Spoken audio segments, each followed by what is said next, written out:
Muito bem, na nossa quinta semana do curso de análise orientada a objetos, nós vamos estudar aí os diagramas de estados, atividades e, ao final, os conceitos de processo de software. Tá? Estados e atividades são dois diagramas relacionados, assim como os diagramas da semana passada, da quarta semana, em que nós vimos diagramas de sequência e de colaboração, certo? Estados e atividades são bem relacionados. Então, em diagrama de estados, nós vamos ver conceitos, os elementos e representação. Em diagrama de atividades, a mesma coisa, conceitos, elementos e representação. Como representar, como construir e esboçar diagramas de atividades. E processo de software, nós vamos ver o conceito de processo de software, o que são modelos de processo de software e os principais modelos existentes aí de processo de software, ok? Então, na UML, nós temos esse conjunto de diagramas, tá? Nós vimos alguns desses diagramas. Nós vimos diagramas de caso de uso, diagrama de classes, representações de objetos, diagrama de sequência, colaboração, e agora nós vamos ver diagrama de estados e de atividades. Os diagramas da semana passada eram chamados de diagramas de interação, porque eles modelavam interações entre objetos. Esses diagramas dessa semana são diagramas comportamentais, porque eles modelam o comportamento de um objeto específico. Então, enquanto que o diagrama de sequência modela a interação entre vários objetos, o diagrama de estado ou atividades modela apenas um comportamento específico. Tá?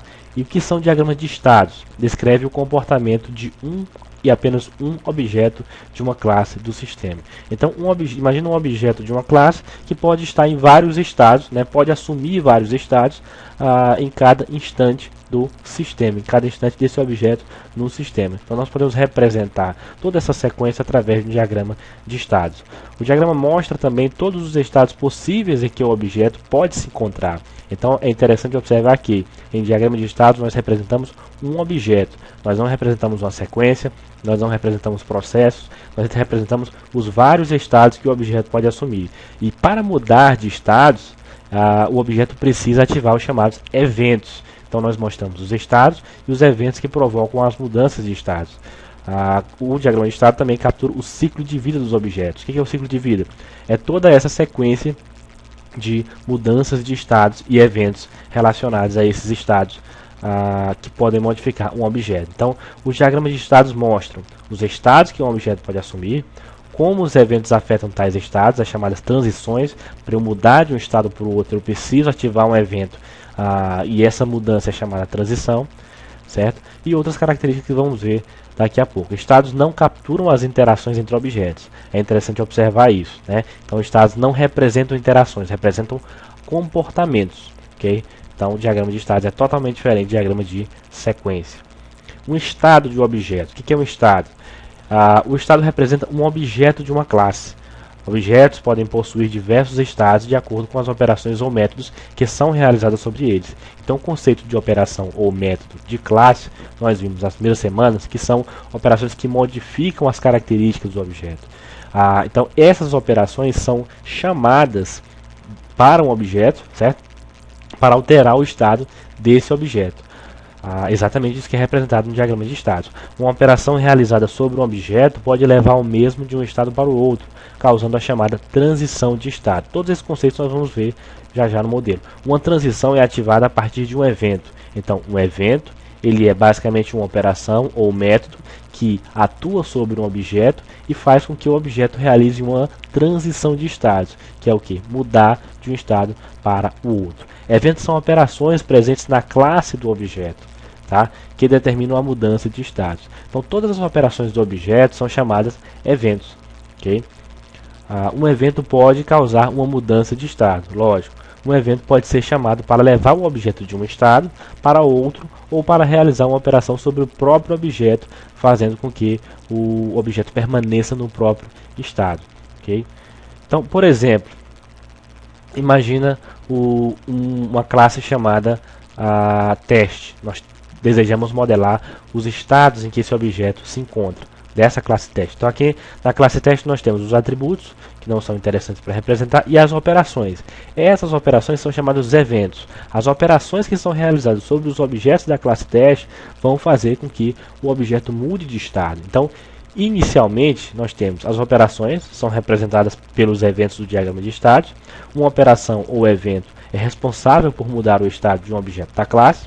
Okay? E aqui nós temos o diagrama de estados.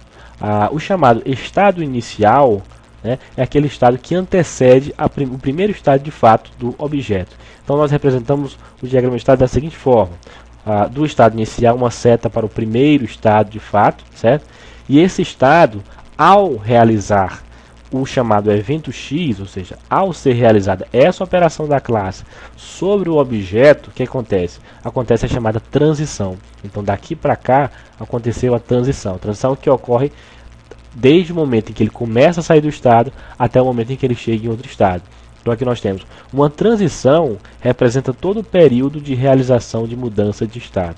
A transição ocorre logo após a realização do evento e termina assim que o objeto atinge outro estado. Então, atingiu o estado 1, o objeto da classe teste estava no estado 0, foi realizado o evento X, que é uma operação da classe, foi realizado sobre o objeto e fez com que ele mudasse para o estado 1, através de uma transição nesse intervalo.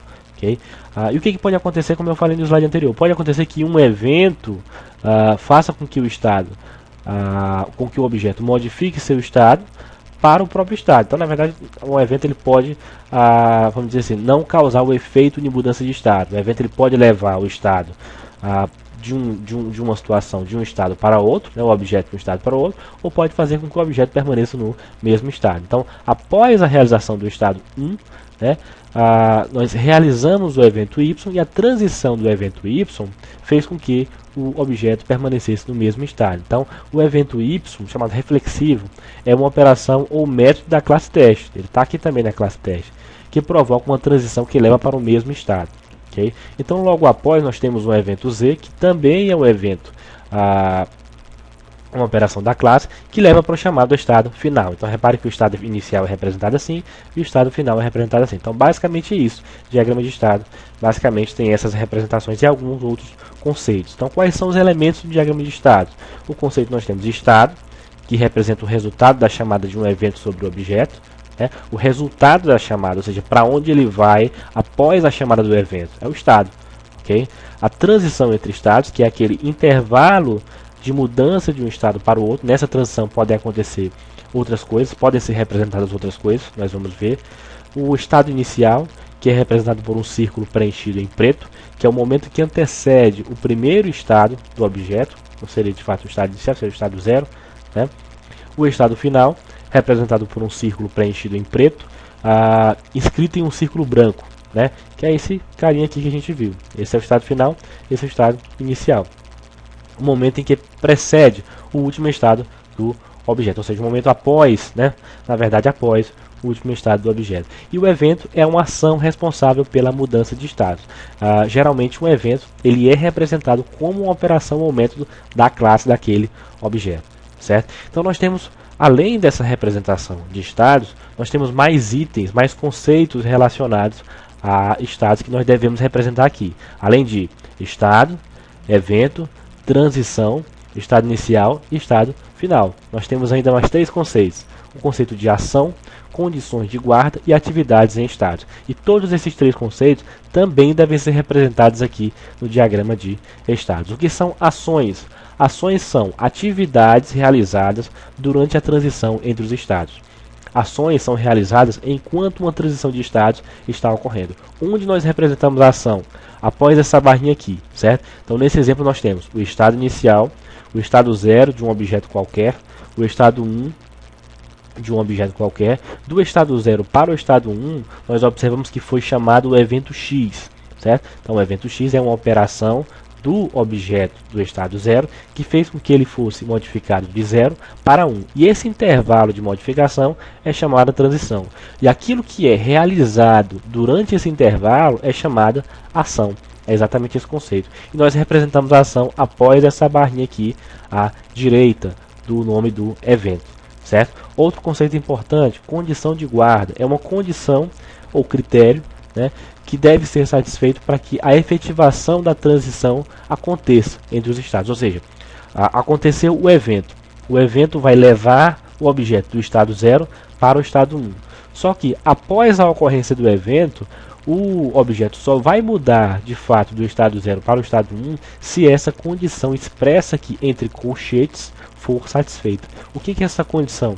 Pode ser representada de maneira textual, né? Por exemplo, o número de itens de uma compra tem que ser no máximo 30, ou então o saldo da conta, por exemplo, nós tivemos representando aqui um objeto conta está no estado de saque, vai para o estado de saque efetuado, né? Então a condição de guarda para mudar do estado saque para saque efetuado é o saldo deve ser suficiente, o saldo deve ser maior que zero, né? Então condição de guarda nada mais é do que uma expressão textual que vai determinar se após a ocorrência do evento o estado pode mudar ou não, a transição pode ocorrer ou não, certo?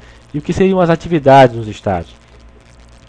São de três tipos: entry, do e exit. Dá para perceber por essa representação que as atividades dos estados são essas operações que estão dentro dos estados, certo? São de três tipos: entry, do e exit. No caso do estado 0, nós temos esse entry, operação 0, do, operação 1, exit, operação 2. No estado 1, operação 3, 4 e 5. Okay? Então, as atividades em estados são realizadas dentro do estado. Então, atividades são operações que são realizadas dentro do estado, antes, durante e após a execução do mesmo, respectivamente para entry, do e exit. O que quer dizer com isso, né? Então, entry é a chamada operação que é realizada, nesse caso aqui, no estado 0, quando o objeto assume esse estado. Então, assim que o objeto assume o estado 0, ou seja, ele chega do estado inicial, assim que ele chegou aqui, ele obrigatoriamente vai realizar a chamada entrada, uma ação de entrada. Então, vai acontecer o que está determinado nessa operação. Muito bem. Depois de acontecer isso, enquanto o objeto estiver nesse estado, ele vai realizar a operação 1. Então, do significa faça. Então, enquanto você estiver dentro do estado 0, você vai realizar a operação 1. E a operação 3, não, a operação 2, aliás, é realizada nessa atividade exit, que é saída. Ou seja, é aquilo que vai ser realizado assim que o estado estiver saindo do estado 0, assim que o objeto estiver saindo do estado 0. Então é muito simples. Ação de entrada, aquilo que é realizado assim que o objeto entra no estado. Ação contínua, que é aquilo que é realizado enquanto o objeto estiver no estado. E a ação de saída, que é o que é realizado antes da ocorrência do disparo do evento. Então o evento foi disparado, ok. Beleza, o evento foi disparado. Aí o que acontece? Assim que ele estiver saindo, ele vai realizar essa operação 2. Logo após a operação 2, o evento já foi disparado, a condição de guarda é verificada. Se a condição de guarda realmente for verdadeira, ele mantém a transição, certo? Que é esse intervalo daqui para cá, e enquanto ele estiver nessa transição, ele está realizando o que foi determinado aqui depois dessa barrinha, certo? A ação realizada. Então é muito simples, os conceitos são esses, certo? Após a efetivação do evento X, a condição de guarda é avaliada. Então o evento X é disparado, vamos dizer assim. Então o objeto começa a sair do estado 0. Assim que ele começou a sair do estado 0, ele vem e executa a operação 2, por causa da atividade chamada exit. Só que após a efetivação desse evento, a condição é avaliada, como eu acabei de falar.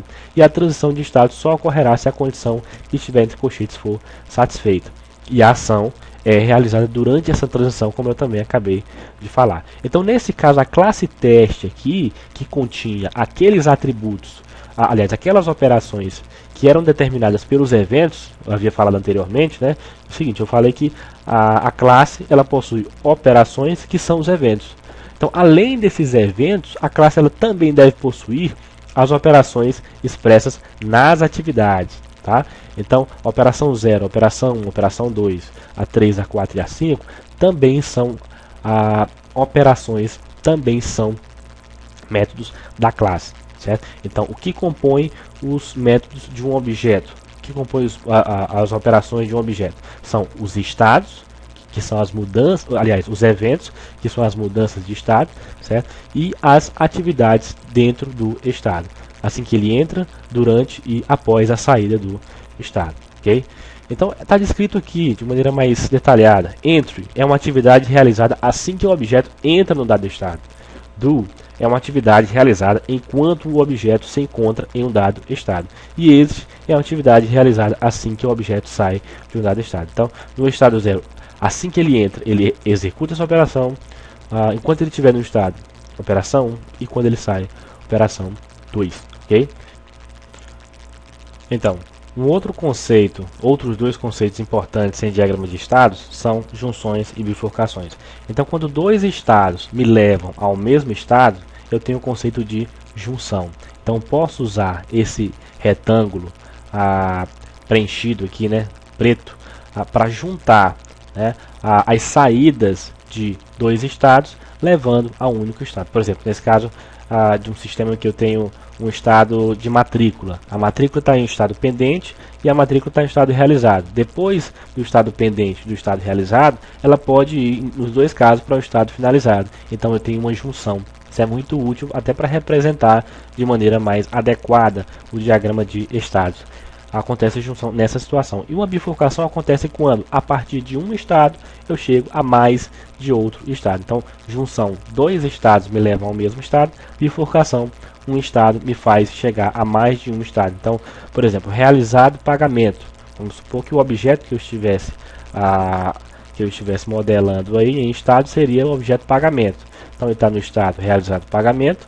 Ele pode, a partir desse estado, ir para dois estados. Então, nós temos bifurcação, para o estado de pagamento parcelado ou estado de pagamento à vista. Okay? Então, vamos ver aqui alguns exemplos para a gente tentar entender ou associar esses conceitos que a gente viu até agora em diagrama de estados. Esse exemplo aqui é um exemplo feito no ArgoML, né? Apesar de parecer um pouco complexo, ele não é tão complicado. Nós temos aqui um estado, inicialmente nós percebemos que nós temos 1, 2, 3, 4, 5 estados. Tá? Esses 5 estados se referem a um objeto. Certo? Então, lembra que diagrama de estados representa objetos. Tá? E o objeto é o objeto matrícula. Então, inicialmente, nós chegamos ao estado matrícula iniciada. Dentro desse estado, eu poderia representar aquelas três atividades: do, entry, do e exit. Né? Só que é opcional essa representação. Eu poderia definir operações para dizer o seguinte: assim que ele entrar no estado matrícula iniciada, ele faz alguma coisa. Então seria o entry. Enquanto ele tiver, ele faz outro. Assim que ele sair, ele faz outro. Só que eu não representei nesse caso. Tá? Então a transição de estados do estado matrícula iniciada para o estado adicionar curso à matrícula, ela ocorre através do disparo do evento aqui, ó, adiciona curso. Então, o que isso significa para mim? Significa o seguinte, que quando eu for adicionar um curso, o objeto matrícula vai sair do estado iniciado e vai passar para o estado curso adicionado, né? O curso adicionado à matrícula, ou adicionar curso à matrícula. E quem vai determinar isso? Essa operação adicionar curso. Então, já sei que a operação adiciona curso também está presente no objeto que eu estou modelando o estado. Qual objeto? Matrícula, certo? E a condição de guarda é exatamente isso que é expresso entre colchetes. Então, é uma condição necessária para a mudança de status. Essa transição de matrícula iniciada para adicionar curso matrícula só ocorre de fato somente se o curso estiver disponível naquele período. Certo? E a ação que é realizada durante essa transição é a ação adicionando o curso. Então, daqui para cá eu estou adicionando o curso à matrícula, é a chamada ação, né, que é representada depois da barra. E essa ação só é realizada após essa condição ser satisfeita, e essa condição ela é verificada após o disparo do evento. Muito bem, ao chegar no segundo estado, aí o que acontece? Eu representei aqui na atividade do, mostra a lista de cursos. O que isso quer dizer? Que enquanto ele tiver já adicionado o curso à matrícula, ele vai mostrar a lista de cursos. Muito bem. E daqui desse estado eu posso ir para dois estados. Né? Eu poderia até ter colocado uma bifurcação, mas eu não coloquei. Eu poderia ter juntado essa saída com essa saída e colocado a bifurcação. Simplesmente.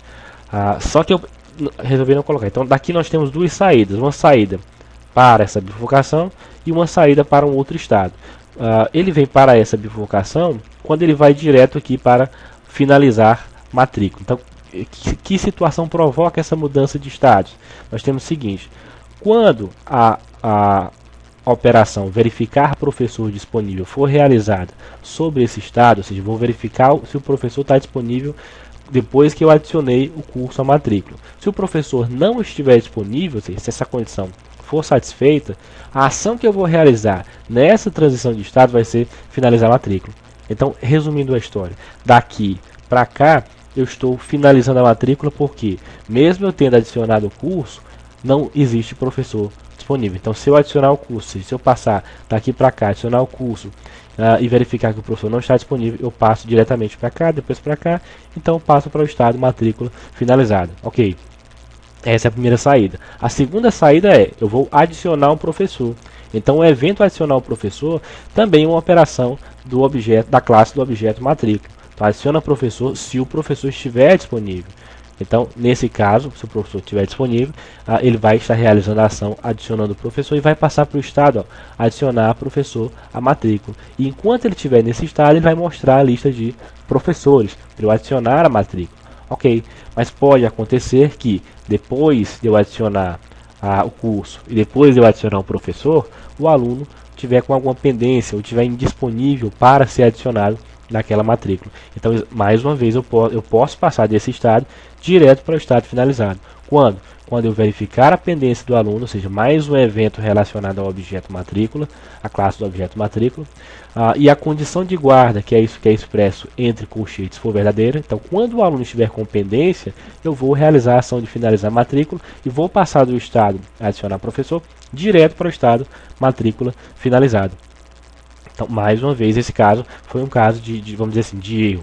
E o caso ótimo, né, a situação ótima é, quando eu passar do estado adicionar professor a matrícula, através da operação ou do evento adicionar aluno, se o aluno estiver disponível, aqui eu não representei nenhuma ação, é opcional também a representação de ação, aí eu posso passar do estado adicionar professor matrícula para o estado adicionar aluno. Então, enquanto ele estiver no estado adicionar aluno, ele vai buscar o histórico do aluno disponível. Certo? No caso depois aqui ele já vai ter quem adicionar, já vai ter o professor adicionado porque ele passou desse estado, vai ter aliás, a matrícula, o curso adicionado porque ele passou desse estado, o professor adicionado porque ele passou desse estado e o aluno adicionado, aí sim ele pode finalizar a matrícula chamando a operação finalizar matrícula, ok? Então todas essas operações, tanto dos eventos, como as operações que estão dentro dos estados, as chamadas atividades, são representadas aqui, ó, no objeto da classe matrícula. Aqui nós temos a classe matrícula, nós temos os atributos que eu não representei, não é opcional representar, não é obrigatório.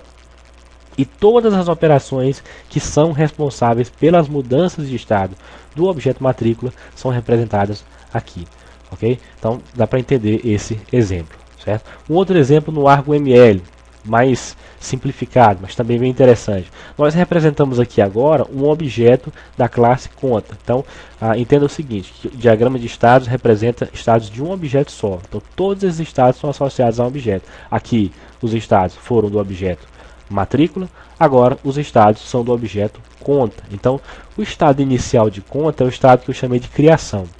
A conta ela inicia com o estado de criação. Enquanto ela estiver no estado de criação, eu vou realizar uma atividade chamada verificar conta existente. Então, antes de criar, né, enquanto estiver criando, eu vou verificar a conta existente. Se o evento criar conta for disparado, então eu vou sair do estado de criação para o estado novo.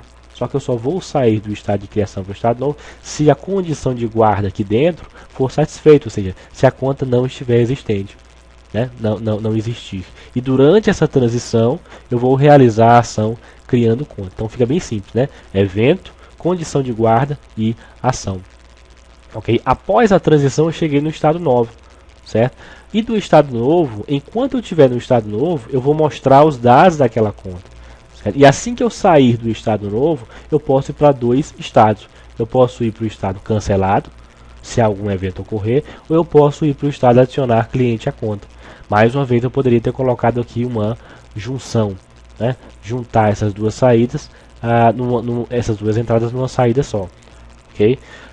Então eu posso ir para dois estados. O primeiro estado é cancelado. Quando é que isso acontece?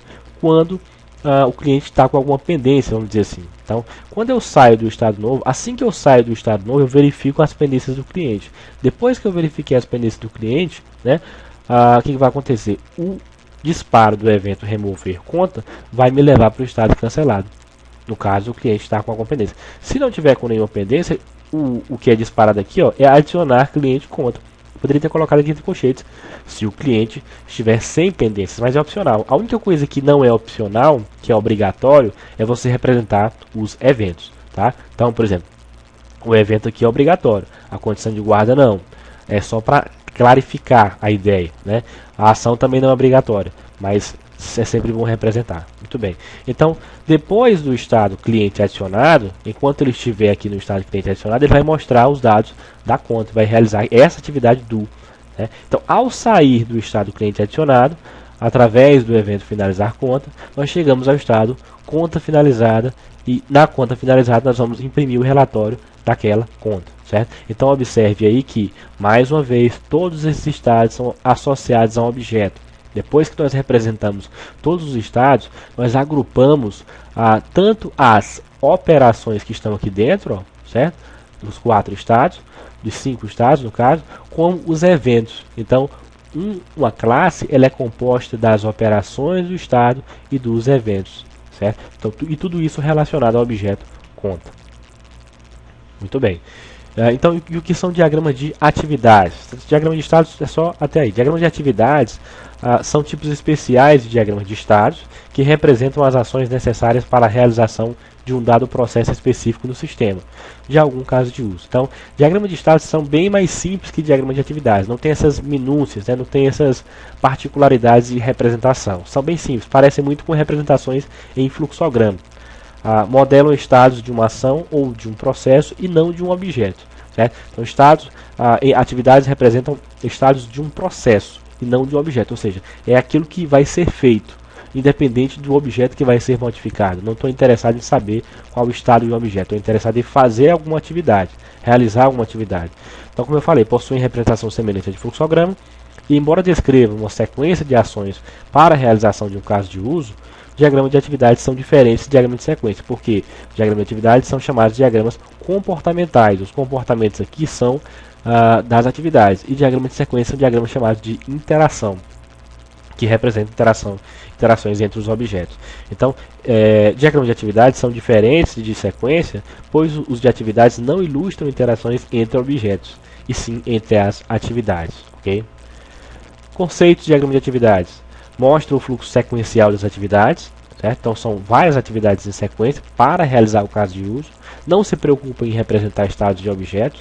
É uma atividade, é uma tarefa a executar, pode ou não ser um método de uma classe. Uma atividade possui as mesmas estruturas de diagrama de sequência. Então, nesse item anterior, enquanto que um estado pode ser representado por todas as operações da classe, a atividade não necessariamente precisa ser representada. A atividade ela possui também o estado inicial, o estado final, junções e bifurcações. As mesmas estruturas de diagrama de estados, no caso. Certo? Não possui outros elementos como estados, transições, eventos, ações, e são mais simples de representar e de fácil entendimento.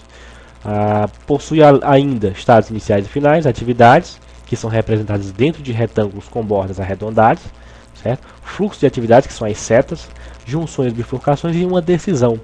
Então, como eu falei, é bem parecido com o fluxograma. Nós temos a decisão representada por um losango, e esse losango pode me levar a 2 caminhos de acordo com o valor que é satisfeito pela condição. Okay? Então, vamos ver um exemplo de diagrama de atividades. Então, nós começamos aqui com o estado inicial e aqui o estado final. Quando nós olhamos para um diagrama de estados, nós pensamos em qual objeto ele está associado. Muito bem. Quando nós olhamos para um diagrama de atividades, nós não estamos interessados em objetos, nós estamos interessados em um processo. Então, esse processo aqui é chamado imprimir arquivo, processo de impressão. Certo? Então, nós temos o estado inicial, o estado aqui representado são só esses, o inicial e o final. Então, nós temos aqui o estado inicial e nós temos em sequência a próxima instrução, que é uma decisão. E essa decisão tem uma pergunta: o disco está cheio? Sim. Se sim, ele me leva para esta atividade. A atividade é fazer alguma coisa, é realizar alguma tarefa. Então pode ou não ser um método ou operação da classe. Certo? Se não, mostra a mensagem imprimida. Então, se sim, mostra a caixa de mensagem disco cheio. O que acontece? Eu venho para o final aqui, diretamente para o final, para o estado final, porque acabou a minha descrição da atividade. Se não, mostre a caixa de mensagem imprimida, então realize a impressão, crie o arquivo de impressão, PostScript, remova a caixa de mensagem, tá? E chegue ao estado final, ok? Muito bem. Então, outro exemplo de diagrama de atividades.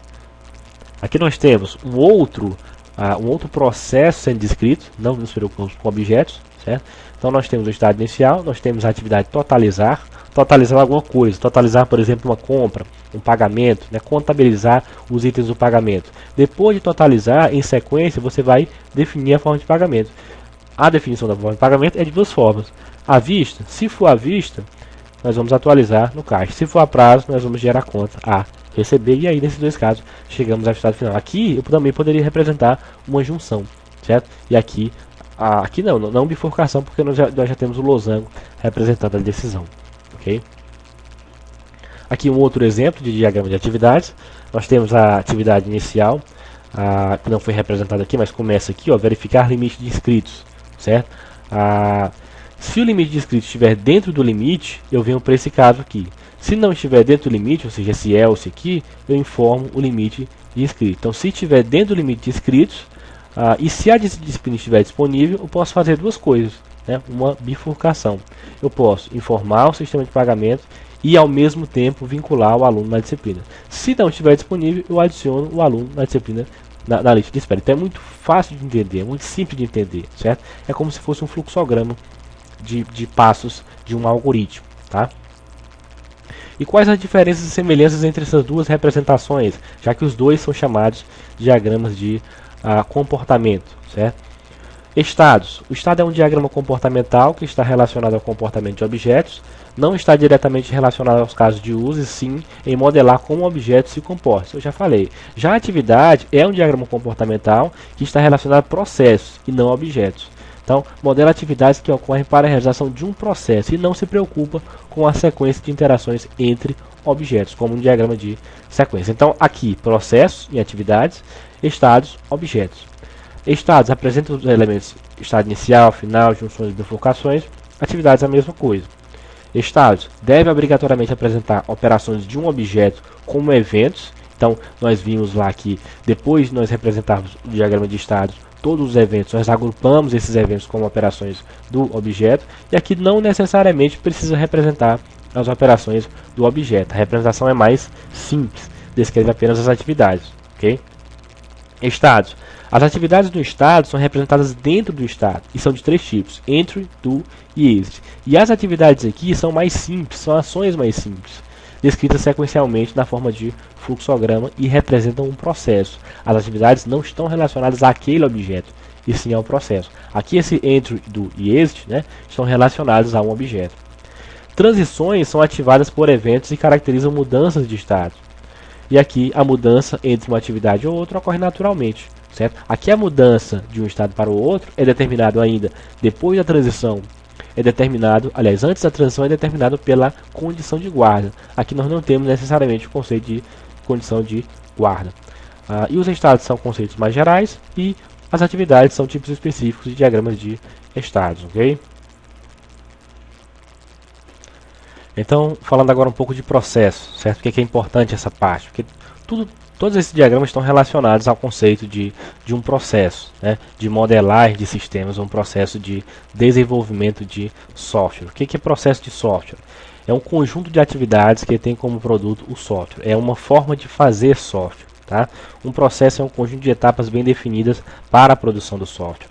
O processo de software diz quais são as etapas que devem estar presentes, mas não necessariamente diz como deverão ser aplicadas tais etapas na produção do software. Então, o processo ele diz apenas o que você deve fazer para se produzir o software. Lá na primeira unidade, nós vimos mais ou menos um tipo de processo, que é o chamado modelo de processo, certo? Que são etapas para a construção do software.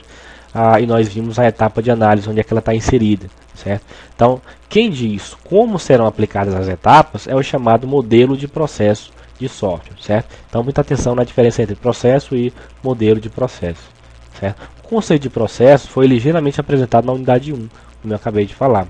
O conceito de processo é associado a um processo de software.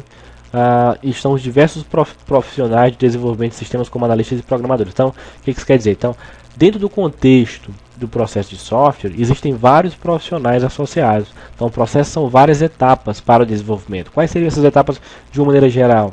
Tem a análise de requisitos, a modelagem do sistema, o projeto do sistema, o desenvolvimento do sistema, a realização de testes, a implantação, certo? E entre outras etapas. Agora, cada modelo de processo realiza essas atividades de uma maneira diferente, certo? Aí que está o conceito de modelo de processo. Um processo geral, de uma maneira geral, é isso aqui, né? Como eu falei, nós temos levantamento de requisitos, análise de requisitos, projeto, implementação, teste e implantação. Praticamente todo modelo de processo segue essas etapas. Agora, não segue necessariamente de maneira sequencial, pode seguir de maneira paralela, pode seguir sem realizar, sem dar importância para uma das etapas, dando importância para outra etapa, certo? Então, cada forma de seguir esse processo é chamado modelo de processo. Então, nós temos o conceito aqui de modelo de processo. O modelo é uma aplicação de um processo de maneira específica. A aplicação desse processo aqui de maneira específica, certo? Portanto, cada modelo de processo é uma metodologia específica para o desenvolvimento de software, que utiliza a abordagem específica. E nós temos três tipos entre os diversos modelos: o em cascata, incremental e baseado em componentes, certo? O modelo em cascata, basicamente a característica dele é que as etapas são realizadas de maneira sequencial. É aquele modelozinho que a gente viu lá na unidade 1. Nesse modelo, os requisitos são capturados de uma só vez, e uma etapa só é iniciada quando a outra etapa for terminada. Então, tudo em sequência. Se erros forem, uma das desvantagens, se erros forem encontrados em uma etapa, eles só serão corrigidos ao final de todo o processo. Então aqui eu tenho definição de requisitos, depois projeto, depois implementação, depois teste, depois manutenção. O modelo em cascata realiza tudo isso de maneira sequencial, ok? Já o modelo incremental, as etapas não são realizadas de maneira sequencial, e sim paralelas, tá? Isso tem uma vantagem, certo? Então eu posso construir o software de maneira mais rápida, certo? Então, se eu realizo essas etapas de maneira paralela, eu começo a definir os requisitos aqui, eu já implemento o projeto antes de terminar os requisitos, já vou desenvolver, já faço os testes, mas não do sistema como um todo, e sim de uma parte do sistema. Então eu consigo entregar parte do sistema que são chamados incrementos. Os requisitos não precisam ser totalmente capturados. Ao invés disso, somente as partes dos sistemas mais importantes são desenvolvidas, certo? Rapidamente. Então, isso ajuda no entendimento e elucidação dos requisitos. Aqui nós temos uma figura. Nós não precisamos definir todos os requisitos para passar para outra etapa, que era a característica do modelo sequencial. Nós definimos apenas um esboço, depois especificamos o esboço, que é aquele documento de especificação, já desenvolvemos e já validamos. Enquanto estamos especificando, em paralelo, já entregamos uma versão inicial, de poucas funcionalidades, só uma interface inicial para o usuário ter noção daquilo que ele quer, certo? E de acordo com o feedback do usuário, com a resposta do usuário, eu vou evoluindo nessa interação do meu modelo de processo em paralelo. Então, esse modelo aqui é muito mais interessante que o modelo anterior e muito mais dinâmico do que o modelo anterior, porque ele já produz uma versão bem mais rápida, certo? E o último modelo é um modelo baseado em componentes. Utiliza o conceito de componentes de software, chamados elementos de software já fabricados e testados. Esse modelo é um modelo mais econômico, vamos dizer assim, né? Então, uma vez que eu começo a desenvolver o software, eu vou em busca de partes do software que já estejam desenvolvidas. Então, se já existir alguém que desenvolveu um módulo de consulta, um módulo de cadastro, um módulo de impressão, eu apenas reutilizo. Por isso que é chamado também modelo baseado em reuso. Eu não preciso construir, reinventar a roda, aquilo que já está construído, certo? Se os componentes, os elementos já foram fabricados e testados, eu apenas reutilizo aqueles elementos. Esse modelo utiliza os componentes já fabricados para facilitar e agilizar o desenvolvimento. Assim, a equipe de desenvolvimento não precisa construir novos módulos para o sistema, e sim adaptar módulos já construídos para aquela necessidade, tá? Nesse caso, os requisitos são adaptados aos componentes e os melhores componentes são selecionados para atender a um dado requisito, certo? Então é um modelo mais econômico. Nesse caso, nós especificamos os requisitos, então identificamos aqui as necessidades. O sistema vai ter que ter um módulo de impressão, mas o módulo de impressão já existe um componente de impressão, então não vou fazer, eu vou apenas importar esse componente para mim e utilizar, né? Mas a partir do componente eu posso alterar o requisito, a partir do requisito eu posso alterar o componente, e assim por diante. Eu vou desenvolvendo o software e vou integrando nesse desenvolvimento os componentes, os módulos externos já existentes, e depois eu valido o sistema. Então é um modelo muito mais econômico, certo? De uma maneira geral, é utilizado uma mescla entre esses três modelos, certo? De maneira mais dinâmica. Existem vários outros modelos, mas os mais importantes são esses três, ok? Então, para as próximas atividades, temos atividade de casa, classe, plataforma e fórum. Aqui é imprescindível que vocês verifiquem todos esses links aqui, certo? Tanto sobre o diagrama de estados, atividades e sobre o conceito de processos, ok? Para realizar as atividades, ok?